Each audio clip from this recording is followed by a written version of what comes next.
আবাস যোজনা নিয়ে প্রায় ২ বছর যাবৎ কেন্দ্র রাজ্য প্রচুর দড়ি টানাটানি হয়েছে, জলঘোলা হয়েছে রাজনীতির রঙ্গমঞ্চে। কেন্দ্র রাজ্য চিঠি আদান প্রদান, কেন্দ্রীয় নজরদার দলের দফায় দফায় পর্যবেক্ষণ বা এনকোয়ারি, আবাস দুর্নীতি নিয়ে বিরোধী দলের চাপানোতর ইত্যাদি ইত্যাদি অনেক হয়েছে।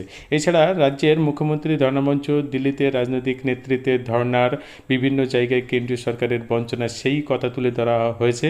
আর এখন তা লোকসভা ভোটের আবহে বিভিন্ন প্রতিশ্রুতি এবং এত কিছুর পরেও ভুক্তভোগী সেই অতি সাধারণ মানুষ যারা হতদরিদ্র, জীর্ণশীর্ণ পর্ণকুটিরেই দিনকাল অতিবাহিত করছে।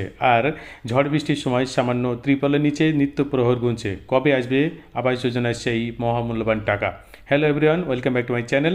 অনেকদিন পর আবার একটি ভিডিও আপনাদের জন্য নিয়ে হাজির হয়েছি সঠিক তথ্য নিয়ে। আজ আমি আপনাদের পিএম আবাস যোজনা নিয়ে বিস্তারিত তথ্য জানাবো এবং এও জানাবো যে বাংলা আবাস যোজনার টাকা আপনারা কবে পাবেন এবং কারা আগে পাবেন সেই সম্পর্কে। তাই আজকের ভিডিওটি খুবই গুরুত্বপূর্ণ হতে চলেছে, আপনারা শেষ পর্যন্ত দেখুন, তাহলে আবাস যোজনা সম্পর্কে সঠিক এবং আপডেট তথ্য জানতে পারবেন। আপনারা যারা আমার চ্যানেলটি নতুন দেখছেন তারা অবশ্যই চ্যানেলটিকে সাবস্ক্রাইব করে বেল আইকনের অল অপশনটি চালু করে রাখুন এই রকম কেন্দ্র ও রাজ্য সরকারের সকল প্রকল্পের সঠিক এবং আপডেট তথ্য পাওয়ার জন্য। আর যারা সাবস্ক্রাইব করেছেন তাদেরকে অসংখ্য ধন্যবাদ জানিয়ে শুরু করছি আজকের প্রতিবেদন। আবাস যোজনার টাকা কি মে মাসে পাওয়া যাবে? সুপ্রিয় দর্শক, আপনারা জানেন যে গত ১ মার্চের মধ্যে রাজ্যের ১০০ দিনের শ্রমিকদের যে বকেয়া ছিল তা রাজ্য সরকার মিটিয়ে দিয়েছে। মুখ্যমন্ত্রীর কথা মতো ওই বকেয়া নির্দিষ্ট সময়ে রাজ্যের শ্রমিকদের অ্যাকাউন্টে পৌঁছে গিয়েছে। কেন্দ্র সরকার দীর্ঘ ২ বছর ওই টাকা আটকে রেখেছিল। এবার রাজ্য বাজেটে ওই প্রকল্পের নতুন রাজ্যভিত্তিক নামকরণ করে সেখানে রাজ্যের ১০০ দিনের শ্রমিকদের জন্য বছরে ৫০ দিনের কাজের ব্যবস্থা করা হয়েছে। আর এবার লোকসভা ভোটের আগে মুখ্যমন্ত্রী পুরুলিয়া সভা থেকে ঘোষণা করলেন যে যদি কেন্দ্র সরকার ১ এপ্রিলের মধ্যে আবাস যোজনার টাকা না দেয় তাহলে রাজ্য সরকারের টাকাই তৈরি হবে আবাস যোজনার ঘর। লোকসভা ভোটের আগে এটিকে মুখ্যমন্ত্রী বড় ঘোষণা বলেই অনেকে মনে করছে, অর্থাৎ রাজনৈতিক মহলে সেরকমই মনে হচ্ছে। তিনি জানিয়েছেন যে ১ এপ্রিলের মধ্যে কেন্দ্র সরকার যদি টাকা না দেয় তাহলে আবাস যোজনার প্রথম ফেজের যে ১১ লক্ষ বাড়ি রয়েছে সেই বাড়িগুলি করে দেবে রাজ্য সরকার। এছাড়াও তিনি ঘোষণা করেন যে সরাসরি মুখ্যমন্ত্রীতে যারা নাম লিখিয়েছেন তারাও ঘর পাবেন। আদিবাসীদের জমি হস্তান্তর রোধ করা হবে এবং আদিবাসীদের জন্য সংশ্লিষ্ট উন্নয়ন বোর্ড ও দপ্তর থেকেও বাড়ি তৈরি করা হচ্ছে বলে তিনি জানান। এই মহৎ ঘোষণা লোকসভা ভোটের আগে মাস্টার স্ট্রোক বলেই মনে করছেন বুদ্ধিজীবী মহলের এক অংশ। প্রসঙ্গত, ইতিমধ্যে রাজ্যের আবাস যোজনায় ব্যাপক দুর্নীতির অভিযোগ উঠেছে। আর এই দুর্নীতির সঙ্গে যে বা যারা যুক্ত তাদের শাস্তির ব্যবস্থা না করা হলে কোনো বরাদ্দ পাওয়া যাবে না বলে জানিয়েছে কেন্দ্র সরকার। সেই চিঠিতে জানানো হয়েছে যে কেন্দ্রীয় দলের পরিদর্শনে কিছু বেনিয়ম পাওয়া গিয়েছে, এমনকি প্রকল্পের নামও বদল করা হয়েছে। আর সেই জায়গায় মুখ্যমন্ত্রীর ঘোষণা মানুষের মধ্যে কী প্রভাব ফেলে সেটাই এখন দেখার বিষয় হয়ে দাঁড়িয়েছে। সুপ্রিয় দর্শক, অভিষেক বন্দ্যোপাধ্যায়ের কাটোয়ার জনগর্জন সভা থেকে ঘোষণা করেন যে তৃণমূলের হাত শক্তিশালী করলে আগামী ৩১শে ডিসেম্বরের মধ্যে আবাস যোজনার প্রথম কিস্তির টাকা উপভোক্তাদের অ্যাকাউন্টে পৌঁছে যাবে। তিনি আরও জানান যে তারা বা তার সরকার কথা দিয়ে কথা রাখে, তার বাস্তব উদাহরণ হলো ১০০ দিনের বকেয়া মেটানো। তাহলে চলতি বছরে ৩১শে ডিসেম্বরের মধ্যেই আবাস যোজনার টাকা পাওয়া যাবে এবং সেই টাকা রাজ্য সরকারই বহন করবে বলে এখনও পর্যন্ত জানা গিয়েছে, যদি কেন্দ্র সরকার টাকা না দেয় তবে সুপ্রিয় দর্শক, ২১শে সভা এবং পুরুলিয়া সভা থেকে মুখ্যমন্ত্রী ঘোষণা করেন যে আবাসের টাকায় কেন্দ্র সরকার না দিলে রাজ্য সরকারই ওই বাড়ি বানিয়ে দেবে। তবে মে মাসের আবাসের টাকা দেওয়ার যে প্রতিশ্রুতি এখনই তা পূরণ হচ্ছে না, কারণ বর্তমানে লোকসভা ভোটের দিনক্ষণ ঘোষণা হয়ে গেছে এবং ইলেকশন এম্বার্গো লাগু রয়েছে। তাই যা কিছু ঘটবে লোকসভা নির্বাচনের গণনার পর, ততদিন পর্যন্ত সমস্ত উপভোক্তাদের অপেক্ষা করতে হবে।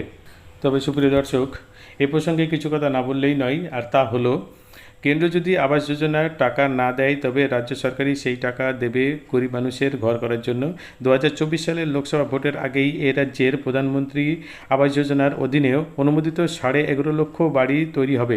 নবান্ন সূত্রে খবর, যদি রাজ্য সরকার ওই ১১.৫ লক্ষ বাড়ি তৈরির টাকা বহন করে তবে রাজ্য সরকারের খরচ হবে প্রায় ১০,০০০ কোটি টাকা। আর কিভাবে সেই টাকার যোগান হবে? সুপ্রিয় দর্শক, জানা গেছে যে বিভিন্ন দপ্তরে ফান্ডের যে টাকা খরচ হয়নি, অর্থাৎ উদ্বৃত্ত পড়ে আছে, সেই সমস্ত তহবিলের টাকা একত্রিত করে ওই ১০,০০০ টাকার যোগান দেওয়ার ব্যবস্থা করা হবে। তাতে হয়তো ওই অনুমোদিত ১১.৫ লক্ষ বাড়ি তৈরি হবে বা বাংলা আবাস যোজনা বাড়িগুলি তৈরি হবে, গরিব মানুষ ঘরগুলি নির্বাচনের আগেই হয়তো পেয়ে যাবে এরকম একটা সম্ভাবনা ছিল, কিন্তু বর্তমানে সেটা সম্ভব হচ্ছে না, সেটা নির্বাচনের পরেই হবে। কিন্তু আশঙ্কা হলো মুখ্যমন্ত্রী যদি এভাবে নিজের কর্তব্যের কথা ভুলে যান এবং কেন্দ্র রাজ্যের সম্পর্ক নিয়ে মান অভিমানের বিতর্কে এইরকম পাল্টা দেওয়ার রাস্তা তৈরি করে ফেলেন, তাহলে আগামীতে আরও সমস্যা বাড়বে বই কমবে না। আসলে কেন্দ্রের কাছে রাজ্যের নিজস্ব পাওনা আদায় করাই ছিল রাজ্য সরকারের মূল কাজ। এতদিন যাবৎ রাজ্যের মন্ত্রী এবং আমলারা সেই কাজটি করে দেখিয়েছেন। সুপ্রিয় দর্শক, আপনারা খেয়াল করে দেখবেন যে গত কয়েক বছর ধরে কেন্দ্রের টাকা চাই না, রাজ্যের টাকায় সব হয়ে যাবে, এই ধরনের নীতি রাজ্য সরকার নিচ্ছে। তাতে কিছু আখেরে রাজ্যেরই মানুষের উল্টে ক্ষতি হচ্ছে বা আগামীতেও হবে। রাজ্যের তহবিলের অবস্থা এমনিতে সর্বদা বাড়ন্ত থাকে, তাহলে রাজ্যের ফান্ডে যতটুকু অর্থ আছে তার সঙ্গে কেন্দ্রের বরাদ্দ যদি কিছু পাওয়া যেত, তাহলে রাজ্যের ব্যয় কিন্তু আরও বাড়ানো যেত। তাতে প্রত্যক্ষ পরোক্ষভাবে রাজ্যের লাভ হতো, উন্নয়ন খাতে আরও বেশি টাকা ব্যয় করা সম্ভব হতো। সুপ্রিয় দর্শক, এ প্রসঙ্গে আপনাদের আরও জানিয়ে রাখি, পূর্ব মেদিনীপুর জেলার সরকারি পরিষেবা প্রদানের অনুষ্ঠানে হাজির ছিলেন রাজ্যের মুখ্যমন্ত্রী মমতা বন্দ্যোপাধ্যায়। সেখানে বক্তৃতার মাঝে নরেন্দ্র মোদীর আবাস যোজনা নিয়ে করা দাবিকে খণ্ডন করেন তিনি। আবাস যোজনা নিয়ে মোদী মিথ্যে কথা বলছেন বলেও তিনি দাবি করেন। তিনি দাবি করেন কেন্দ্রীয় সরকার রাজ্যে আবাস তৈরি না করার দাবি তুললেও প্রায় 43 লক্ষ বাড়ি এ পর্যন্ত তৈরি হয়েছে। 100 দিনের কাজ নিয়ে কেন্দ্র রাজ্য দড়ি টানাটানি চলছেই। এর মাঝে আবাস যোজনা নিয়ে প্রধানমন্ত্রী নরেন্দ্র মোদীকে পরিসংখ্যান দিয়ে চ্যালেঞ্জ রাজ্যের মুখ্যমন্ত্রী মমতা বন্দ্যোপাধ্যায়ের। রাজ্য সফরে এসে প্রধানমন্ত্রী আবাস যোজনার কেন্দ্রীয় অর্থ বরাদ্দ নিয়ে যে দাবি করেছেন তা অসত্য বলে দাবি করেন মুখ্যমন্ত্রী মমতা বন্দ্যোপাধ্যায়। সুপ্রিয় দর্শক, আপনারা জানেন গত কয়েক সপ্তাহ আগে রাজ্য সফরে এসেছিলেন প্রধানমন্ত্রী নরেন্দ্র মোদী। নদিয়া জেলার কৃষ্ণনগর এবং হুগলি জেলার আরামবাগে সভা করেন তিনি। দুটি সভা থেকে তৃণমূল সরকারের বিরুদ্ধে দুর্নীতির অভিযোগ তোলেন তিনি। গত কয়েক বছরে রাজ্যকে প্রায় 47,000 কোটি টাকা দেওয়া হলেও সেই অর্থের সাহায্যে পর্যাপ্ত বাড়ি তৈরি হয়নি বলে তিনি দাবি করেছেন। সেই মন্তব্যে কড়া জবাব দিয়েছেন মুখ্যমন্ত্রী নিজে। তিনি জানিয়েছেন, এদিন কিছু পরিসংখ্যান দিয়ে বলেন 2014-15 থেকে 2021-22 পর্যন্ত রাজ্যকে কেন্দ্রীয় সরকার আবাস যোজনার প্রকল্প খাতে মোট 29,834 টাকা দিয়েছে। এই অর্থের সঙ্গে রাজ্যের সরকারের নিজের তরফে 20,000 কোটি টাকা। মমতা বন্দ্যোপাধ্যায় বলেন, এরপর 2021 থেকে 2024 পর্যন্ত এক পয়সাও আজ পর্যন্ত দেয়নি। মুখ্যমন্ত্রী বলেন, যে টাকা দেওয়া হয়েছিল ওরা বলছে তার টাকা খেয়ে ফেলেছে।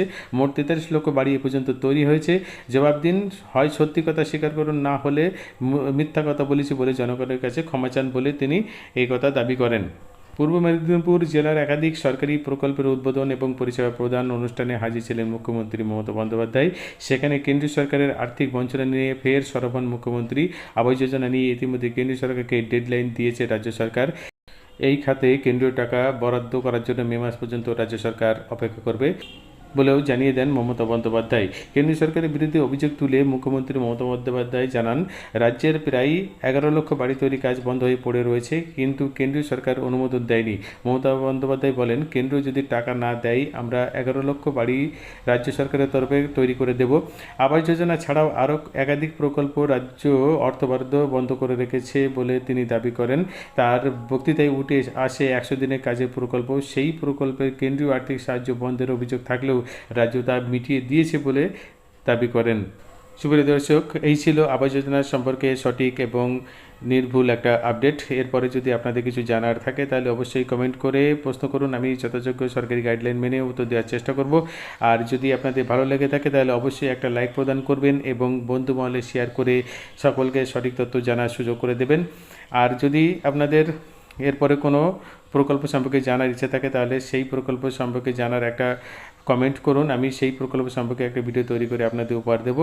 যাই হোক, সবাই সুস্থ থাকুন, ভালো থাকুন, দেখা হবে পরবর্তী ভিডিওতে, যেখানে আমরা এরকম সরকারি কোনো প্রকল্প নিয়ে আপনাদের সামনে হাজির হব।